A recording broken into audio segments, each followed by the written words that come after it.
Extra duty लगती है कि जैसे वहाँ पे अगर काम ज़्यादा है, एम्प्लॉय कम है, तो आपको एक्स्ट्रा ड्यूटी करनी पड़ेगी, तो आपका अलग से पैसा मिलता है उसका। आप ओवर टाइम करोगे तो उसका अलग पैसा, आप नाइट ड्यूटी करोगे तो आपको उसका अलग पैसा। नमस्कार दोस्तों, एक बार फिर से आप सभी का रेलवे वाले बाबूजी यूट्यूब चैनल पर हार्दिक स्वागत है। मैं दिनेश कुमार। आज हम आपके लिए एक बहुत ही बड़ी खुशखबरी लेकर आए हैं। जो छात्र पहले टेक्नीशियन थर्ड में फॉर्म अप्लाई करने से चूक गए थे या उनकी ITI कंप्लीट नहीं हुई थी, अब वह इसमें फॉर्म अप्लाई कर सकते हैं। और जो छात्र पहले से फॉर्म अप्लाई कर चुके हैं वह अब अपना RRB जोन भी चेंज कर सकते हैं और मॉडिफिकेशन में अपना क्वालिफिकेशन, फोटो, साइन जो भी आपसे मिस्टेक हुई थी आप उसको चेंज कर सकते हो। इस वीडियो में आज हम डिटेल के साथ बात करेंगे कि टेक्नीशियन का काम क्या होता है, उनको कितनी सैलरी मिलती है, फॉर्म भरने के लिए एलिजिबल कौन कौन है, आपको किस ट्रेड में ITI होना चाहिए और आपका प्रमोशन कहाँ तक होता है, आपकी ड्यूटी कहाँ कहाँ लगाई जा सकती है। उन सभी चीज़ों के बारे में इस वीडियो में हम बात करेंगे। अगर आप टेक्नीशियन की तैयारी करना चाहते हो तो आप किरण पब्लिकेशन की यह practice book, math, reasoning, GK, science की बुक्स खरीद सकते हो, क्योंकि इसमें आपको पिछले प्रीवियस ईयर के पेपर और जो अब आने वाले जो क्वेश्चन होंगे वह सभी डिटेल के साथ, चैप्टर वाइज और क्वेश्चन के साथ इसमें देखने को मिल जाएंगे।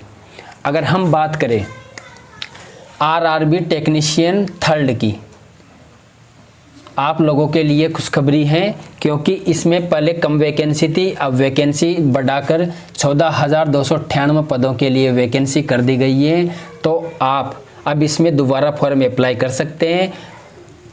जिनको अपना RRB जोन चेंज करना है और जिनको नए कैंडिडेट को फॉर्म अप्लाई करना है तो वह 2 अक्टूबर 2024 से लेकर 16 अक्टूबर 2024 तक इसमें फॉर्म अप्लाई कर सकते हैं।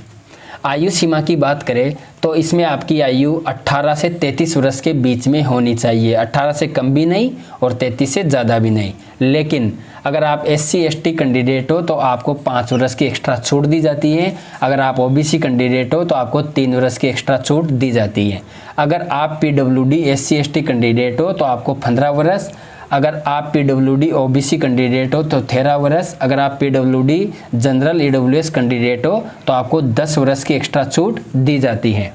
अगर इसकी हम योग्यता की बात करें तो इसमें आपके पास अगर ITI हैं, जैसे electrician, wireman, welder, fitter, Turner, machinist, mechanic, electronics, cutter, तो आप इसके लिए फॉर्म अप्लाई कर सकते हैं। या फिर अगर आपने अप्रेंटिसशिप जो 1 साल का कोर्स होता है अगर वह कर रखा है आपने, तो आप इसमें फॉर्म अप्लाई कर सकते हो। अगर आपके पास 12th में PCM physics, chemistry, math subject थी तो आप SNT की एक अलग पोस्ट है, उसके लिए आप इसमें फॉर्म अप्लाई कर सकते हो। और ITI वाले तो सभी पोस्ट के लिए फॉर्म अप्लाई कर सकते हैं। 1 से लेकर 40 तक अलग अलग कैटेगरी की इसमें वैकेंसी दी गई है। अप्रेंटिस वाले भी सभी के लिए फॉर्म अप्लाई कर सकते हैं। और जो 12th वाले PCM वाले हैं वह SNT सिग्नल टेलीकम्युनिकेशन के लिए फॉर्म अप्लाई कर सकते हैं। अगर इसमें चयन प्रक्रिया की बात करें तो इसमें केवल और केवल इस बार एक ही एग्ज़ाम में CBT एग्ज़ाम होगा, कंप्यूटर बेस्ड टेस्ट, जो ऑनलाइन एग्ज़ाम होती है। पहले टेक्नीशियन में होता क्या था, फर्स्ट पेपर लगता था, फिर सेकंड CBT लगता था, सेकंड CBT में भी part A part B 2 paper लगता था। और जो टेक्नीशियन जो थर्ड है ना, टेक्नीशियन ग्रेड थर्ड, उसमें पहले काफ़ी ज़्यादा वो अपने जो ट्रेड है ना, मतलब थ्योरी टाइप का पेपर, जैसे आप इलेक्ट्रीशियन से होते हो तो इलेक्ट्रीशियन के काफ़ी क्वेश्चन उनका एक अलग ही थ्योरी का पेपर होता था। लेकिन इस बार ऐसा बिल्कुल नहीं है। केवल और केवल आपको केवल एक एग्ज़ाम देना है जिसमें 100 क्वेश्चन आएंगे, 90 मिनट का समय दिया जाता है। और अगर आप PWD कैंडिडेट हो तो आपको 120 मिनट का समय दिया जाता है। इसमें मैथ्स के 25 क्वेश्चन आएंगे, रीजनिंग के 25 क्वेश्चन आएंगे और साइंस के 40 क्वेश्चन आएंगे और GK और करंट के केवल 10 क्वेश्चन आएंगे। मतलब पूरी जो geography, history, political science, economy, उन सभी को मिला के और करंट को मिला के केवल 10 क्वेश्चन आएंगे। और 40 क्वेश्चन सबसे ज़्यादा साइंस से आएंगे, मतलब जिसमें फिजिक्स, केमिस्ट्री और बायो आती है 10th लेवल तक की। जो आपकी एनसीईआरटी की बुक है ना 10th लेवल की, उसके लेवल का इसमें क्वेश्चन आएंगे 40 और 25 रीजनिंग और 25 का मैथ की आएगा। इसमें 1/3 नेगेटिव मार्किंग रखी जाती है। नेगेटिव मार्किंग का मतलब होता है अगर आपने 3 क्वेश्चन गलत कर दिए तो एक आपने जो सही किया था तो उसको माइनस कर दिया जाता है। जैसे आपने 5 क्वेश्चन तो ठीक कर दिए और 3 क्वेश्चन गलत कर दिए तो उसका एक माइनस नंबर कट जाएगा, तो आपके 4 ही सही माने जाते हैं। उसका मतलब होता है नेगेटिव मार्किंग का, है ना। फिर इसको पास करने के बाद आपका होता है मेडिकल और डीवी, मतलब डॉक्यूमेंट वेरिफिकेशन। डीवी का मतलब है डॉक्यूमेंट वेरिफिकेशन और मेडिकल। इस बार इसमें पहले तो मेडिकल स्टैंडर्ड इसमें चेंज कर दिया था, मतलब जो पहले वैकेंसी आई थी ना उसमें, अभी जो अप्रैल में वैकेंसी आई थी ये टेक्नीशियन की, तब थोड़ा लेवल का मेडिकल था, लेकिन अब उस मेडिकल को घटा के बिल्कुल नॉर्मल मेडिकल कर दिया है। मतलब सभी पोस्ट के लिए केवल C1 मेडिकल है, केवल और केवल एक पोस्ट है उसके लिए B2 स्टैंडर्ड का मेडिकल है, एक पोस्ट के लिए। और वो भी कौन सी पोस्ट है?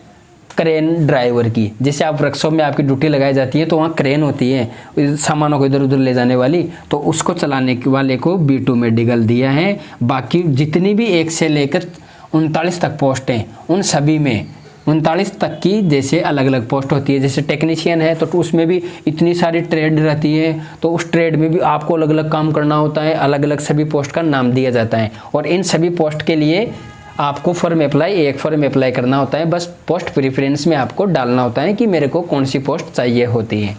जैसे सभी पोस्ट के लिए तो C1 मेडिकल चाहिए होता है। C1 मेडिकल का मतलब होता है 6/12 और 6/18 आपकी आंखें होनी चाहिए। चश्मा आपके लगा हुआ है कोई दिक्कत नहीं है, बस ये होना चाहिए कि आप जैसे बोर्ड पे मैंने लिख रखा है तो आपको ये समझ में आना चाहिए कि ये मैंने टर्नर लिखा है, ये मैंने कटर लिखा है, बस ये चीज़ समझ में आनी चाहिए। बाकी इसमें मेडिकल की इतनी कोई समस्या नहीं है।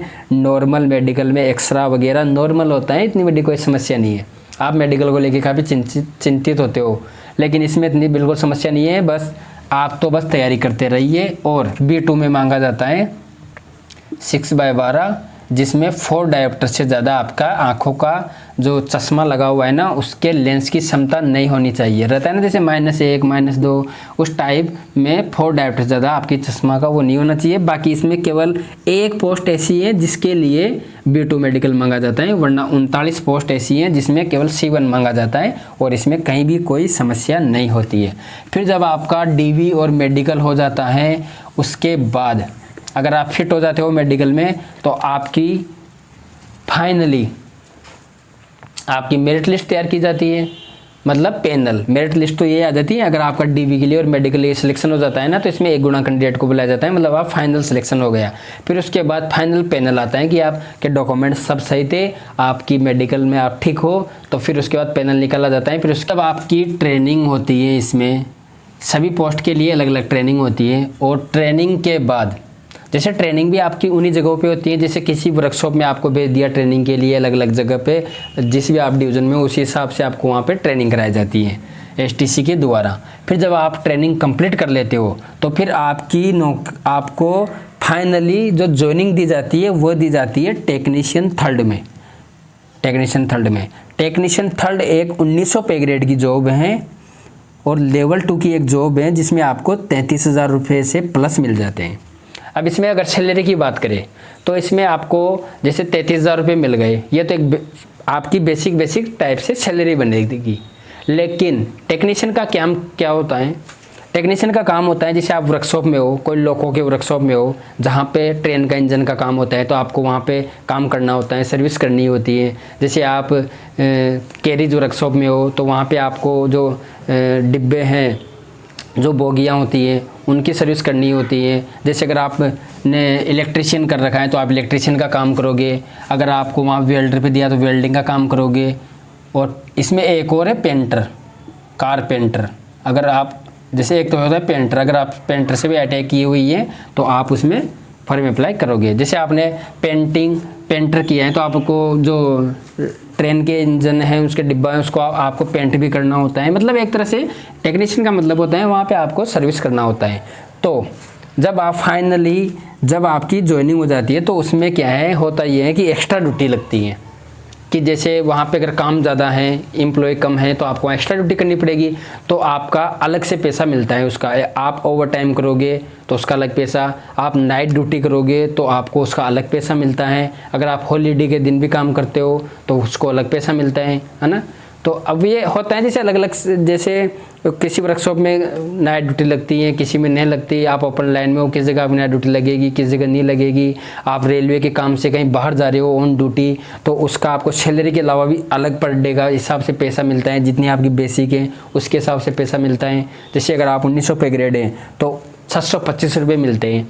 जैसे आप यहाँ से लखनऊ से कानपुर गए या जयपुर से कोटा आए तो उसका एक दिन का पैसा, आपको 3 दिन लगे तो एक दिन का 625 रुपये बन गया। अगर आप ये 2842 में हो तो एक दिन का आपको ज़्यादा पैसा मिलता है।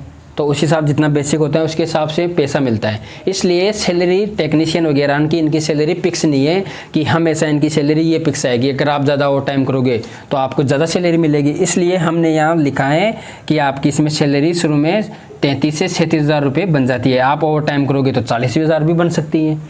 फिर इसके बाद आपका प्रमोशन होता है टेक्नीशियन सेकंड के लिए, जो एक 2400 पे ग्रेड का पोस्ट है, लेवल 4 का पोस्ट है, जिसमें आपको 43 से 46 हज़ार रुपये आसानी से मिल जाते हैं।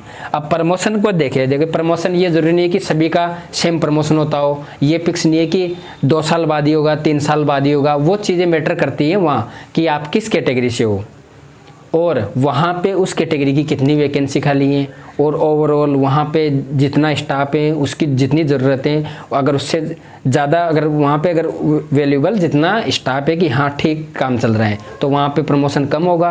अगर स्टाफ की कमी है कहीं तो वहाँ पे प्रमोशन ज़्यादा होगा। इसलिए आपका लगभग यहाँ से 2 से 3 साल में हो जाता है। 2 से 3 साल में आप टेक्नीशियन सेकंड बन जाते हो। फिर उसके बाद 2 से हुए 3 साल, ज़्यादा भी लग सकते हैं, किसी जगह 4 साल भी लग जाए, किसी जगह 2 साल में आप सीनियर टेक्नीशियन तक 2 साल में हो जाता है। केवल 2 साल, 2 साल इसमें, 2 साल इसमें, 2 साल इसमें। फिर टेक्नीशियन फर्स्ट में 2800 पे ग्रेड होता है और एक ये लेवल 5 का पोस्ट होता है जिसमें आपको 53 से 58 हज़ार रुपये सैलरी बन जाती है। हम जो सैलरी बता रहे हैं ना, अब देखो एक तो सिटी के हिसाब से भी सैलरी अलग अलग बनती है, XYZ जो सिटियाँ बनी हुई है उसके हिसाब से अलग अलग पैसा मिलता है। और फिर इसमें आप किस महीने में ओवर टाइम ज़्यादा किए, किसी में नहीं किए, आपको अगर कोई एक्स्ट्रा सेक्शन मिल गया या ऐसी जगह ज्वाइनिंग मिल गई जहाँ पे ओवर टाइम नहीं होता है बिल्कुल, तो आपको वहाँ इतना पैसा नहीं मिलेगा। और जहाँ पे ओवर टाइम होगा तो आपको ज़्यादा पैसा मिलेगा। लेकिन ओवर टाइम होगा तो आप देखो, एक बार बताइए, अगर ज़्यादा पैसा मिल रहा है तो उसको काम भी तो ज़्यादा करना पड़ रहा है ना, तो इस वजह से उसको नाइट में ड्यूटी करना पड़ रहा है। जैसे कोई वर्कशॉप में केवल दिन की नौकरी लगती है सभी कर्मचारियों की, चाहे वो हेल्पर हो, टेक्नीशियन हो, JEE SSC वगैरह, क्लर्क जो भी हो, उसकी सबकी ड्यूटी दिन में लगती है। लेकिन वही कर्मचारी अगर वर्कशॉप में नाइट ड्यूटी लगा देते हैं उनकी, तो उनका उसके हिसाब से अलग पैसा मिलता है। फिर उसके बाद आपका प्रमोशन होता है सीनियर टेक्नीशियन। इसमें यह 4200 पे ग्रेड का पोस्ट है। सीनियर टेक्नीशियन को MCM भी कहते हैं। ये 4200 पे ग्रेड का पोस्ट है, लेवल 6 का पोस्ट है। इसमें आपकी सैलरी 67 से 75 हज़ार रुपये बन जाती है। यहाँ तक तो आपका प्रमोशन बिना किसी वैकेंसी के निकले हुए प्रमोशन होता है। नॉर्मल बेसिक टेस्ट होता है और उस टेस्ट में अगर आप 100 कैंडिडेट टेस्ट देते हो तो आप ये मान के चलिए 100 के 100 ही पास होते हैं। उसमें नॉर्मल जो आप काम करते हो नॉर्मल, आप उसको परीक्षा में एग्ज़ाम मत मानो, वो एग्ज़ाम नहीं है, वो तो आपका एक बेसिक नॉलेज के हिसाब से छोटा मोटा टेस्ट लिया जाता है यहाँ तक तो। लेकिन इसके आगे अगर आप सोचोगे हमें तो SSC बनना है, सीनियर सेक्शन इंजीनियर बनना है हमें तो आप बन सकते हो बिल्कुल। लेकिन उसके लिए आपको एग्ज़ाम देनी होती है GDC की।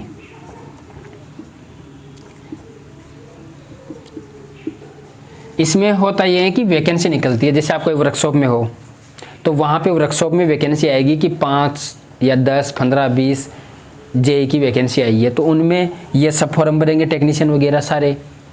तो आप एग्ज़ाम देके उसमें वो पूरा प्रोसेस है, वैकेंसी आएगी, वैकेंसी आने के बाद उसका आप एग्ज़ाम दोगे, एग्ज़ाम देने के बाद रिजल्ट आएगा, रिजल्ट के बाद कट ऑफ जाता है। लेकिन कट ऑफ जहाँ आप फर्स्ट एग्ज़ाम में ये जो एग्ज़ाम देके लगोगे ना, इतनी कट ऑफ नहीं जाती उसमें। नॉर्मल बेसिक आप जानते हो कर्मचारी हैं तो वो ये तो है नहीं कि नौकरी लगने के बाद सभी कर्मचारी पढ़े जा रहे हैं, वहाँ पे आपको काम करना होगा, ड्यूटी जानी होगी तो आपको टाइम नहीं मिलेगा। तो यहाँ नॉर्मल जो अपन जो काम करते हैं ना, अधिकतर उसी से क्वेश्चन आते हैं और कुछ बेसिक क्वेश्चन जनरल नॉलेज से आ जाते हैं।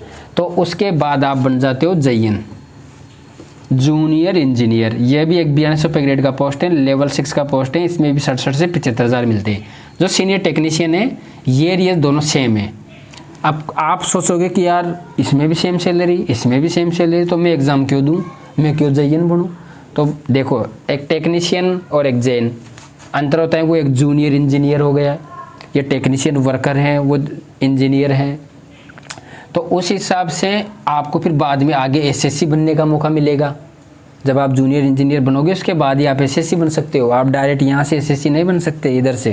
ये JN बनने के बाद भी आपको SSC बनाया जाता है। और SSC में भी फिर एग्ज़ाम नहीं होती है, नॉर्मल आपका बेसिक वो टेस्ट टाइप से होता है, फिर आपका इसमें प्रमोशन हो जाता है SSC में।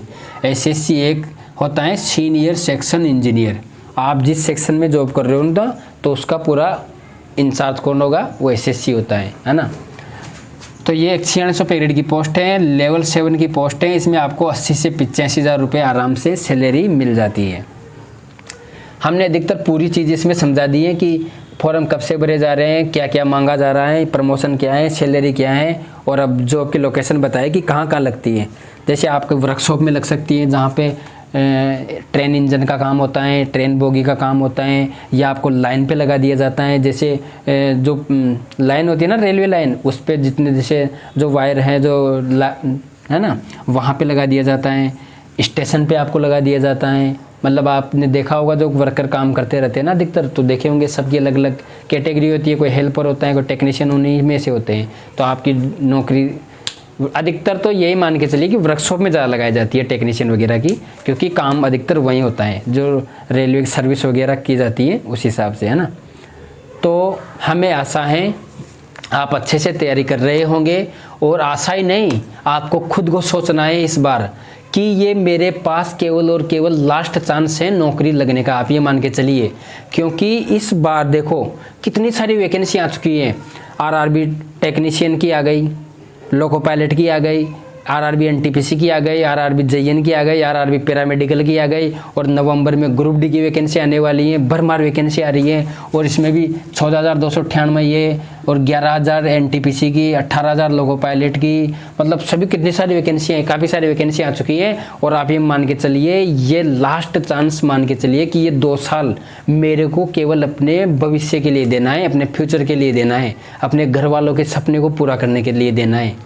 क्योंकि आप ये मान के चलिए, अगर अब आपने मज़े लिए, इधर उधर घूमे फिरे, दोस्तों के बाद एंजॉय किया, वो किया, तो आप ये मान के चलिए फिर आपका आने वाला जो भविष्य आएगा ना, अभी तो क्या है आप जवानी के जोश में हो बिल्कुल, तो अभी तो आप घूम रहे हो, फिर रहे हो, आपको कोई मतलब घर वाले पे आप मांग रहे हो 2,000, घर वाले दे रहे 5,000, तो अभी आपके ऊपर कोई लोड नहीं है, इसलिए आप अभी तो क्या है मतलब इतना ध्यान नहीं दे रहे। लेकिन जब समय समय जैसे जैसे बीतता जाएगा, जब आप पे जिम्मेदारियाँ बढ़ती जाएगी ना, जब आपकी शादी हो जाएगी, बच्चे हो जाएंगे, जब जिम्मेदारियाँ बढ़ेगी ना, तब मालूम चलता है एक स्ट्रगल जो आप मेहनत करते हो ना, कि कैसे कैसे संघर्ष किया जाता है लाइफ में। इसलिए आप ये मान के चलिए, इस 2 साल जो ये 25 और 26 वाला साल है, और ये जो 24 का आधा ये साल, 2-4-5 महीने बचे, 2-4 महीने जो, और 25 का, इतनी मेहनत कर दीजिए 1.5-2 साल में, इतनी मेहनत कर लीजिए ताकि आपका आने वाला जो फ्यूचर जो भविष्य है ना बुढ़ापे तक का, वह एकदम सुकून से गुजरे। क्योंकि अगर आप एक बार नौकरी लग जाते हो तो आपके मंथली महीने की सैलरी आएगी, आपकी एक वैल्यू बढ़ेगी, समाज में आपको इज्जत दी जाएगी। मतलब आप देखो, सरकारी नौकरी की भारत देश में हर समाज में इज्जत दी जाती है सरकारी नौकरी वाले को। इसलिए आप अभी से पढ़ना शुरू कर दीजिए अपने फ्यूचर के लिए, अपने बच्चों के लिए, अपने आने वाले बच्चों के लिए, आने वाली बीवी के लिए, और अपने घर वालों के लिए।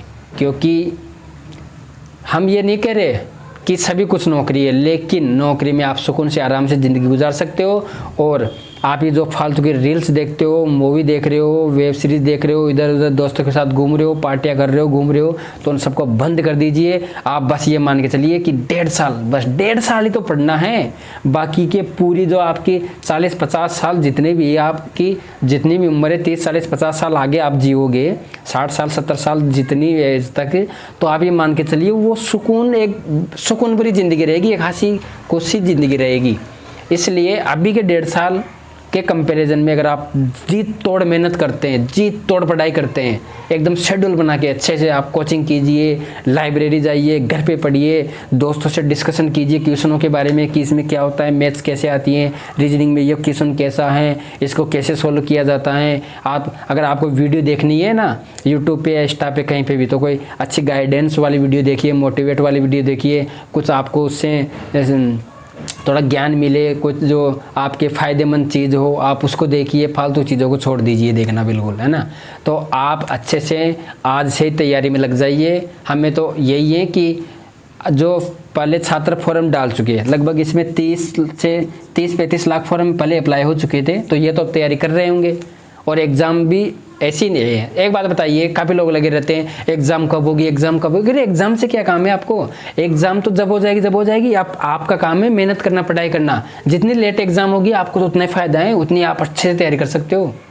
इसलिए तैयारी में जुट जाइए। एग्ज़ाम पे सब पे बंद कर दीजिए, और मेडिकल पे भी छोड़ दीजिए कि क्या होगा, फेल हो जाएंगे। कोई फेल नहीं होगा मेडिकल में, टेंशन मत लो, है ना। नॉर्मल बेसिक मेडिकल है C1 सभी पोस्ट के लिए, है ना। तो उसमें आप फेल होने वाले नहीं हो। और आप डॉक्यूमेंट्स तो क्या लगते हैं इसमें, आपकी 10th की मार्कशीट लगेगी, अगर ITI से भरे हो तो ITI की लगेगी, आपका कास्ट सर्टिफिकेट लगेगा, आधार कार्ड लगेगा, बैंक की पासबुक लगेगी, और फोटो साइन लगेंगे। अब डॉक्यूमेंट्स में क्या है, डॉक्यूमेंट्स भी तो नहीं कोई अलग ही तरीके से कोई डॉक्यूमेंट्स मांग लेंगे। इसलिए आप तो पढ़ाई पे ध्यान दीजिए बस, कि मेरे को कोचिंग करना है, मेरे को लाइब्रेरी जाना है, मेरे को इस शेड्यूल से पढ़ना है। और सबसे इम्पोर्टेंट कि इसमें आती है math, reasoning, science, current affairs. तो ये सभी एग्जाम में आती है, सभी एग्जाम में रेलवे की मैथ्स आती है, रीजनिंग आती है, साइंस आती है, जीके करंट आती है। अब ऐसा तो है नहीं कि टेक्नीशियन की मैथ्स अलग आती हो, NTPC की अलग आती हो, SSC की मैथ अलग आती हो। वही क्वेश्चन, वही एग्जाम TCS एजेंसी कंडक्ट करवाती है, SSC की, और सभी रेलवे की जितनी एग्जाम होगी उन सबकी TCS करवाती है। तो सेम सिलेबस है, सेम क्वेश्चन आता है, सेम पैटर्न पे आता है। हाँ, ये ज़रूर है क्वेश्चन की चेंज तो करेगा वो, कि हाँ इसमें इस बार भूल लिया, उसको घुमा के इस बार पूछ लिया, ऐसे पूछ लिया, तो वही है। बाकी आप अगर जैसे आपने ग्रेजुएशन कर रखी है, ITI कर रखी है, तो ग्रेजुएशन से आपकी NTPC की तैयारी हो रही है, इधर टेक्नीशियन की तैयारी हो रही है बिल्कुल अच्छे से। मतलब उसमें भी वही सिलेबस, इधर भी वही सिलेबस। और इस बार कितना फ़ायदा है यार, मतलब डायरेक्ट केवल एक एग्ज़ाम हो रही है। पर पिछली बार तो CBT फर्स्ट, CBT 2 में भी A B 2 मतलब 3 पेपर लगे थे, और इस बार केवल एक पेपर, और उसमें भी केवल मैथ, रीजनिंग, साइंस, करंट। और जो ये साइंस आएगी ये थोड़ी, मतलब इसमें कुछ ज़्यादा थ्योरी वोरी नहीं आएगी, नॉर्मल फिजिक्स, केमिस्ट्री और बायो आएगी, वो 10th के लेवल की आएगी, है ना। तो हमें आशा है आप तैयारी शुरू कर दीजिए। और अगर आप चैनल पर पहली बार आए हो तो इस चैनल को सब्सक्राइब ज़रूर कर देना, और इस वीडियो को अपने सभी दोस्तों के पास शेयर ज़रूर कर दीजिए, ताकि उनको भी मालूम चल सके, किसी दूसरे का भी भला हो सके, कि उनको भी कहीं पे होता है ना कि मालूम नहीं रहता वैकेंसी का। अधिकतर रहते हैं, अगर कोई दूर दराज में रह रहा हो, उसको मालूम नहीं है, वो जैसे कोई बड़ी सिटी में नहीं रह रहा, कोचिंग वगैरह नहीं कर रहा, तो उसको क्या मालूम। इसलिए उनके पास भी इस वीडियो को शेयर कीजिए, ताकि उनको भी इस वैकेंसी के बारे में मालूम चल सके।